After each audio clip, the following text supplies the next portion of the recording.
హైదరాబాద్ నగరంలో జాగో హైదరాబాద్, చెలో బాలాపూర్ అంటూ మరి నినాదాలతోటి ఈరోజు భారీ బహిరంగ సభ ఏర్పాటు చేయడం జరిగింది. ఎందుకంటే హిందుత్వాన్ని కాపాడుకోవాలి, సనాతన ధర్మాన్ని కాపాడాలి అనే ఉద్దేశంతోటి ఇక్కడ భారీ బహిరంగ సభ ఏర్పాటు చేశారు.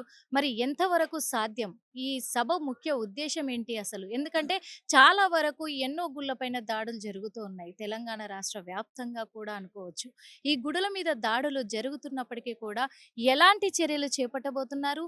ఈ మహాధర్నాని, మహాసభని ఎందుకు ఏర్పాటు చేశారు? ఈ సభ యొక్క ముఖ్య ఉద్దేశ్యం ఏంటి? అడిగి తెలుసుకుందాం మరి. సార్ చెప్పండి. ఇంత పెద్ద సభని ఈరోజు నిర్వహించారు. ఇప్పటివరకు ఎప్పుడు కూడా హైదరాబాద్ నగరంలో ఎప్పుడు ఏర్పాటు చేయలేనంత సభను ఏర్పాటు చేశారు. ఈ ముఖ్య ఉద్దేశ్యం ఏంటంటారు సార్ సభ? ముందుగా జై శ్రీరామ్ అండి. ఈ యొక్క సభను ఏర్పాటు చేయడానికి ముఖ్య ఉద్దేశం ఒకటే.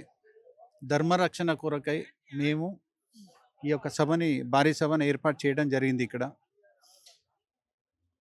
భారతదేశంలోకి చొరబాటుదారుల రూపంలో కొంతమంది రోహింగ్యా ముస్లిమ్స్ అనొచ్చు వాళ్ళని గత కొన్ని సంవత్సరాలుగా ఈ బాలాపూర్ సరౌండింగ్లో ఉంటూ ఇక్కడ లోకల్గా ఉండేవాళ్ళు లేవకముందే, అంటే 3 గంటలకు 4 గంటలకే లేచి వారి కార్యకలాపాలను స్టార్ట్ చేయటం, ఇక్కడ మా కుల వృత్తులలో వాళ్ళు ఏలు పెట్టి మా కుల వృత్తులను నాశనం చేస్తూ, అలాగే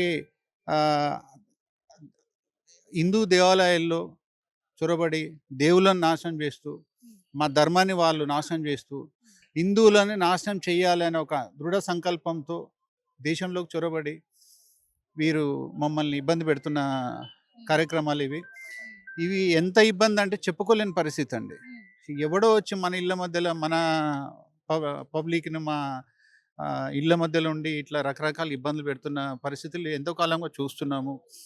ఇప్పుడు ఇందులో నాశనం చేయాలంటే లవ్ జిహాద్ అని, రియల్ ఎస్టేటు అని రకరకాల వాటిలలో ఏళ్ళు పెట్టి వీళ్ళు కొన్ని క్రియేట్ చేసి హిందువులని వాళ్ళ స్ట్రెంత్ని తగ్గించి కొన్ని శక్తులు వీళ్ళని నడిపిస్తున్నాయి. వీళ్ళు ఏంటంటే ఇక్కడ ఉండటానికి, ఈ ప్రాంతంలో ఉండటానికి వసతి కల్పించి వీరికి డబ్బు రూపంలో ఇచ్చి వీళ్ళు మా గుళ్ళ దగ్గర పూలు అమ్ముకోవటము, పండ్లు అమ్ముకోవటము, వీళ్ళకి ఎక్కడి నుంచి వచ్చింది ఇవన్నీ? కొన్ని రాజకీయ నాయకులు మా ధర్మాన్ని నాశనం చేసి హిందువులను నాశనం చేయాలని ఒక దృఢ సంకల్పంతో చేస్తున్నటువంటి ఈ కార్యక్రమాలు వాళ్ళకి ఆధార్ కార్డుతో సహా ఇక్కడ ఇచ్చి ఇవన్నీ నడిపిస్తూ ఉన్నారు. వీళ్ళని తరిమి కొట్టడానికే మేము ఈ యొక్క భారీ సభని ఇక్కడ ఏర్పాటు చేసుకోవటం జరిగింది. ఇది ఆరంభం మాత్రమే. ప్రతి ఒక్కరిని ఇక్కడ నుంచి వెళ్ళగొట్టేంత వరకు మేము ఈ యొక్క కార్యక్రమం ఆపము. ఇది రోజు రోజుకు పెరుగుతూనే ఉంటుంది.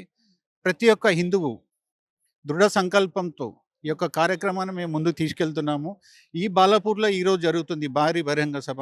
అవసరం ఉంటే రోజు ఒక చోట పెట్టి ఈయన కొడుకులను వెళ్ళగొట్టేంత వరకు మేము వదలము. ఇక్కడ ప్రాంతమే కాదు, మా దేశం నుంచి వాళ్ళని పంపించి మా దేశాన్ని రక్షించుకోవాలి, మా ధర్మాన్ని రక్షించుకోవాలి. మా హిందువులకు ఉన్నది ఏకైక దేశం ఒకటే ప్రపంచంలో, అది హిందూ దేశం, భారతదేశం. కాబట్టి ఈ పార్టీలకు అతీతంగా హిందువులందరూ ఏకమై ఈ యొక్క కార్యక్రమానికి భారీ ఎత్తున హాజరై ఈ యొక్క కార్యక్రమాన్ని విజయవంతం చేయాలని మేము దృఢ సంకల్పంతో ఈ కార్యక్రమాన్ని మేము తలపెట్టినాము. ఖచ్చితంగా వాళ్ళని వెళ్ళగొట్టేదాకా మేము వదలము. ఖచ్చితంగా వాళ్ళని వెళ్ళగొడతాము. ఈ మధ్యకాలంలో ఒక చిన్న విషయం చెప్తాను. ఈ రోహింగ్యా నా కొడుకులు ఏంటంటే ఎప్పుడు డ్రంక్లోనే ఉంటారు, తాగి ఉంటారు, సోయి ఉండదు. వాళ్ళు డ్రగ్స్ తీసుకుంటారు, మందు తాగుతారు. ఇట్లాంటి మైండ్ సెట్లో ఉన్న వాళ్ళు ఎప్పుడు ఎక్కడ ఎలాంటి ఎవరిని ఎట్లా ఇబ్బంది పెట్టాలనే కార్యక్రమంలో తిరుగుతూనే ఉంటారు.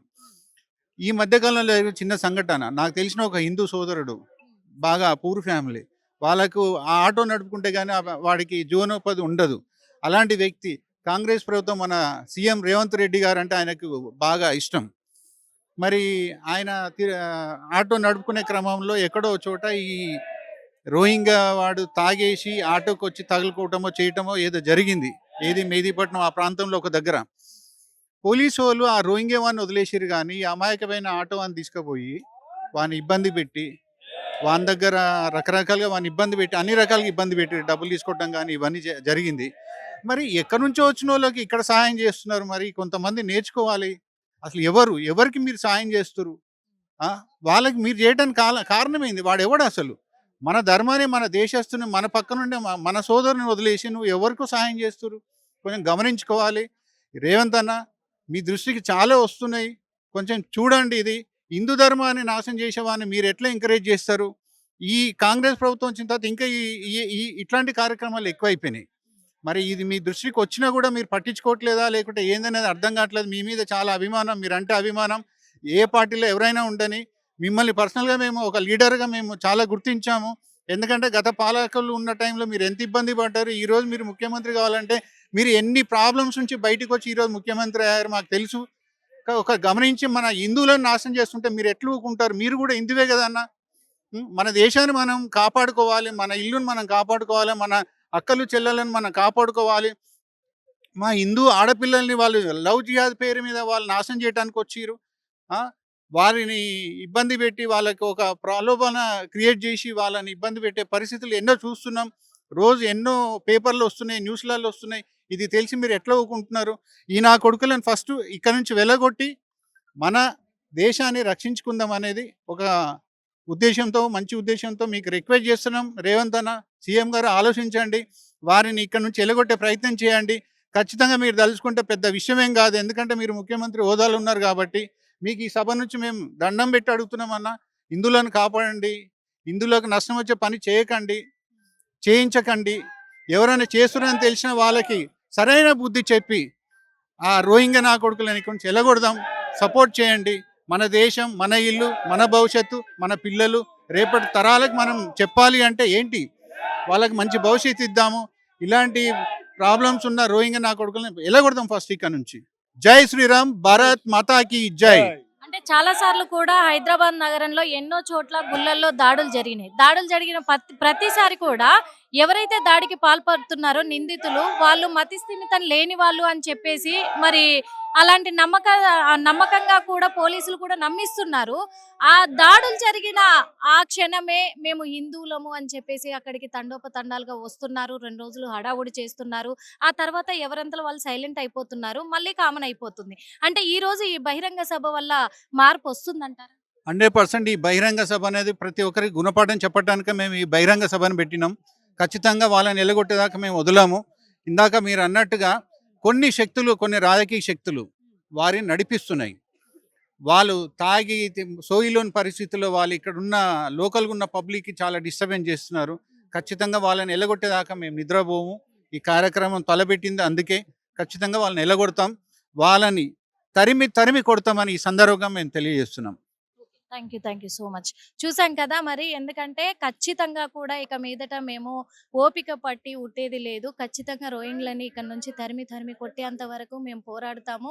అందుకు ప్రభుత్వానికి కూడా విజ్ఞప్తి చేస్తున్నాము అని చెప్పేసి చెప్తున్నారు. అందుకే ఈ బహిరంగ సభని ఏర్పాటు చేయడం జరిగింది అని కూడా చెప్తూ ఉన్నారు. ఇంకా చాలా మంది ఉన్నారు. ఎందుకంటే హిందుత్వము అంటే మన భారతదేశంలోనే మన భారతదేశానికి పెట్టిన పేరే హిందుత్వం. మరి అలాంటిది ఇక్కడ గుళ్ళపైన దాడులు కావచ్చు, ఆడపిల్లలపైన అఘాయిత్యాలు కావచ్చు, అన్ని విధాలుగా కూడా చూసుకున్నట్లయితే ఎక్కడికి పోతుంది మన సమాజం అనేది కూడా ఉంది. దానిపైన మరి ఈ బహిరంగ సభ వల్ల మార్పు వస్తుందా? వేచి చూద్దాం. చరిత్ర సృష్టించినోడు